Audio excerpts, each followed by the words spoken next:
दोस्तों दिल्ली की हवा इतनी खराब हो गई है कि वहां पर जो सुप्रीम कोर्ट के जज हैं उन्होंने भी कहा है कि अगर यदि हम मास्क भी लगाते हैं तो इसको रोका नहीं जा सकता है। सच में दम घुट रहा है। आप सोच सकते हैं कि कितनी भयावह हालत है दिल्ली में इस समय। इस दौरान जो जस्टिस हैं नरसिम्हा जी ने उन्होंने कहा है कि जो वकील यहाँ पर आते हैं उनको यहाँ आने की आवश्यकता अब नहीं है और जो ये मीटिंग्स होंगी ये कोर्ट के अंदर जो है वो ऑनलाइन ही मीटिंग कराई जाए। दोस्तों इसका मतलब है कि कोर्ट भी ये कह रहा है कि अगर दिल्ली में बाहर कहीं घूमना है तो ये हमारे स्वास्थ्य के लिए बहुत ज्यादा हानिकारक है, यानी कि खुद के लिए ही रिस्क लेना है।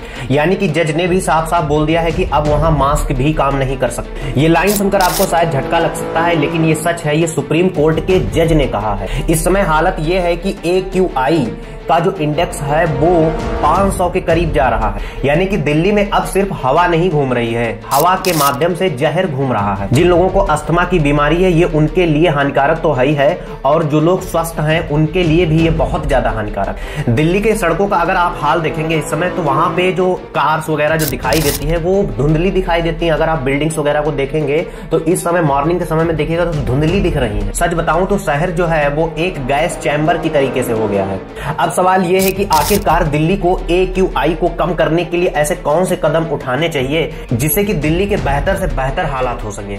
आप मुझे ये कमेंट बॉक्स में जरूर बताइएगा और मैं मिलता हूं आपसे अगले नए वीडियो में। तब तक के लिए जय हिंद और सब्सक्राइब लाइक करिए।